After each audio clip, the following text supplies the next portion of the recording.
Hello everyone, welcome back to a final update here on Mono Black Eldrazi. I am Conley Woods, this is TCGplayer.com, we're about 5 days prior to the Grand Prix, and I want to bring you guys one last video just detailing some of the changes that I've made. There might be one or two card changes between now and the Grand Prix.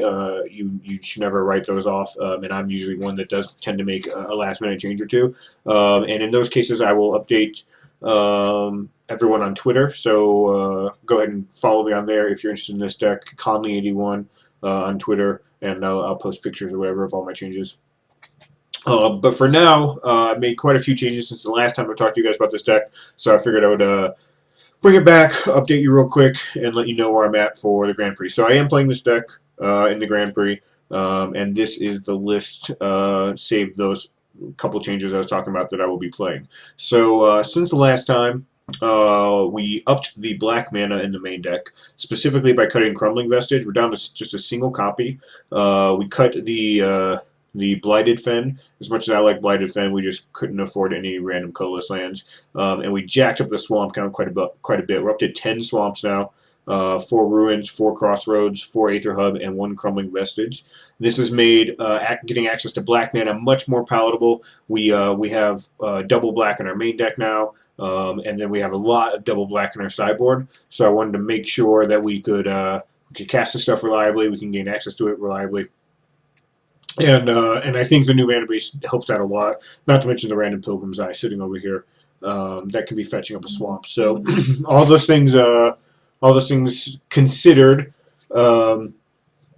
I wanted to get the black count up, and I wanted to. I didn't want to add a waste. People keep suggesting a waste for the Pilgrim's Eye. I think that's too narrow. But I did want to get the swamp count up, so it's up pretty high. Now there's only 4 colorless lands in the deck, pure colorless lands. There are 4 lands that can't cast the non-devoid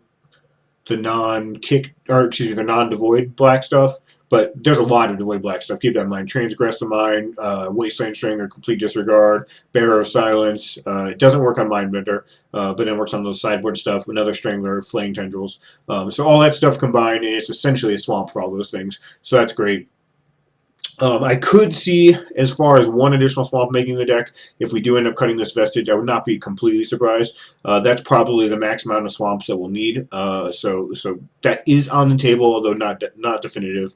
But I'll keep you guys updated on Twitter regarding that. As far as spells in the main deck, we cut the Collective Brutalities altogether out of the main deck. The reason was that basically the matchups where it was great tended to not be showing up. We don't really need it against Blue-White Flash. It's okay against them, but it's not the best because it does miss some amount of time, and it also doesn't really kill too many things that are substantial. The important things being Spellcaller and Avacyn. And it doesn't deal with Gideon. So I decided to go ahead and cut that, get it out of the deck, move it to the sideboard. We have 1 copy over in the sideboard, and it still comes in against control matchups and against matchups where the Drain Life and the -2/-2 are relevant. But I found that to be less relevant than something like Complete Disregard, which we upped to 2 copies in the deck. This does multiple things. Gives us another devoid, it gives you another exile card for our Wasteland Strangler, so it makes them significantly more reliable. It deals with Thopters, which is great. It deals with Ishkana, which is huge. It's probably the #1 card out of... Yeah, it definitely is the #1 card out of Green-Black Delirium against you. And if you can deal with Ishkana in such a way where they don't bring it back via any of their regrowth effects, then that is awesome for you. It's a win. It's a huge win. So Complete Disregard does that. It doesn't deal with Avacyn, but it deals with Spellcaller. It deals with a lot of the problem cards in the format. It's a fast card, so you can deal with creature lands that animate on your opponent's turn, and obviously Thopters being an instant. And then you have it's a devoid card, so you can cast it with Corrupted Crossroads, so you really have no difficulty casting this at any point in time in the game. So we went up to 2 of those. We also added 1 Ruinous Path to the main deck.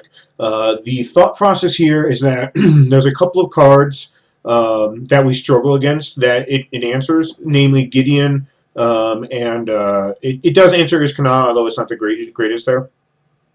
But Gideon is a big problem card, and then it'll deal with other annoying things, especially the mid-range decks that are popping up. There's a bunch of Bant mid-range decks and decks playing like Chandras and stuff like that, and just having a way to deal with their planeswalkers in one shot without having a board presence is really nice. Also deals with things like Gear Hulks, which can be helpful. There's multiple Mario planeswalker decks and things of that nature. So I went ahead and added one Ruinous Path to the main deck and one to the sideboard, just because it deals with so many problem things for the deck. The deck deals with small creatures pretty well. It's got Flaying Tendrils, it's got Wasteland Stranglers, it's got Complete Disregards, it's got Bearer of Silence to occasionally take care of a big guy, but it's not the most reliable thing. Or it also has Sky Sovereign to take care of small guys. But mostly we're trying to get big guys out of our opponent's hand via discard, but it's nice to have a couple of ways to deal with things once they've resolved. So Complete Disregard does that a little bit. Ruinous Path does that a lot. Bearer of Silence does that a decent amount as well. And then in the sideboard, like I said, we went ahead and made sure we had more access to Ruinous Path, so there's a second copy over here. In addition to the third Harsh Scrutiny and the Collective Brutality and stuff that come in those same matchups. I could see adding a third Ruinous Path to the deck before the Grand Prix, although I don't know where it would go just yet. So for now, I'm just running one in each place because you don't need a ton of spot removal in our deck. We are looking at 2-for-1s more often than not. Oh, one note, keep in mind, Ruinous Path does make a colorless creature. This is relevant if you played the land that you ruin it. That if you play the land that you awaken that turn, you can then Ruins of War and refit if you happen to have additional mana. So you need like 9 mana to make this play work, but you can occasionally put a +1/+1 counter on your land that you animate with Ruinous Path. So keep that in mind in the 0.01% of games where it comes up. What other main deck changes? Oh, another big one. I went ahead and dropped Reality Smashers all the way down to 1. The main reason, well, I guess that doesn't make sense in and of itself. So I dropped these down to 1 and went up to 2 Distended Mindbenders. The main application and reason for this is that while I love Reality Smasher and it's a great card, arguably better than Distended Mindbender, I think Mindbender fits this particular metagame better. It deals with Blue-White Flash quite well. It takes like a random cheap counterspell like a negate or something, or their kill a target attacking creature, or sacrifice a target attacking creature, or a stasis snare, or something cheap like that. And then it'll also get something expensive like an Avacyn or a Gideon, and that's huge, especially if you ever cast it on curve.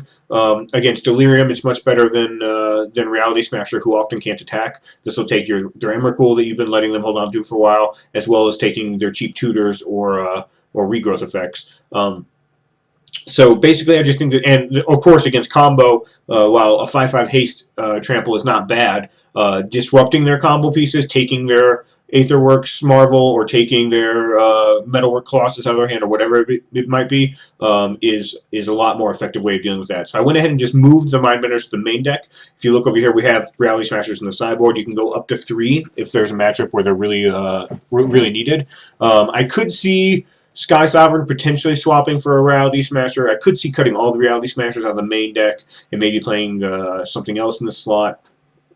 There's a lot of little weird things we could do here. I'm not 100% sold on it. I love Reality Smasher against a very certain subset of decks. All the control decks, for example, the kind of do-nothing decks it's really good against, and then it's good against any Planeswalker deck because it slays Planeswalkers, but it's just not really great against Blue-White Flash or Delirium. It's okay against Marvelworks. It's better than a random card. You'll certainly play it over Skyship console flagship, for example. But that is the main deck changes. The sideboard has gotten a bunch of changes as well. Again, trying to shift the focus to Blue-White Flash and Green-Black Delirium and sort of be pre-boarded. As a result, there's some stuff in the sideboard that is to help out other matchups, like you see the 4 Flaying Tendrils over here. Obviously, these are all coming in against aggro decks, primarily graveyard-based decks. There's also a Wasteland Strangler, which does the same, a Kalitas, which does the same, and then you have the couple things that are coming in against Delirium and whatnot. We have some Lost Legacies. Number 1 name with this is Ishkanah, the spider. Gonna get that out of there every time. Number 2 name might be Emrakul, but you can decide that after you take a look at their deck and stuff.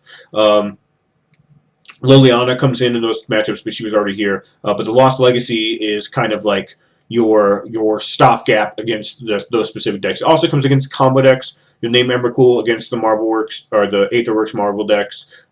It's not as good against the Metalwork Colossus, but you can still name Elder Deep Fiend or something along those lines and get some value out of it. So generally worth bringing in. We do have other discard to set it up so you'll know what's in their hand, and you can either choose to Vendilion click those away, essentially, or to hit something that's not in their hands. Up to you. And then, of course, as we already talked about, the Reality Smashers. But the rest of these sideboards, pretty much as it was. Pick the Brain got re-added to the deck, to the sideboard. I wanted to give another Transgress the Mind kind of option in there, as well as a potential third copy of Lost Legacy. It just seemed a little bit better. I could see the Collective Brutality leaving, but I kind of want to keep it. The main reason I could see it leaving is that now it's sort of doing the Flame Tendrils job in some regards, but I also like just having a duress style effect in the sideboard. But yeah, I'm expecting those two decks, Green Black Delirium and Blue White Flash, to be number 1 and number 2 at Denver. But I do expect a lot of third-party candidates to be popping up, whether that's Aetherworks Marvel, whether that's the Colossus deck, whether that's Red-White Vehicles, whether that's Red-Green Energy, whether that's Dynavolt Fog. That's been getting more popular online. I think all those decks have some interesting things about them, and we could see them all possibly even put up a top 8. But I did just want to make sure that Green Black Delirium and Blue White Flash were number 1 front and center on my radar. Because I find those decks to be the most important. Last possible note is I might add up a 24th land by the end of this testing. Either a Pilgrim's Eye or possibly a 5-drop or something might leave. I'm not 100% on that yet, and I keep wavering back and forth, and I'm trying not to make too emotional of a decision, so I'm going to stall on that one, but I could see adding a 24th land. But yeah, that's it for the updates this week. No matches. I just wanted to bring you guys the deck and quickly show off what changes have happened. So for those of you going to Grand Prix Denver, definitely say hi to me. And for those of you not, hopefully you watch it, check it out, and have some fun, and maybe you'll see me in the top 8. So for TCGplayer.com, I'm Conley Woods, Mono Black Eldrazi, signing off.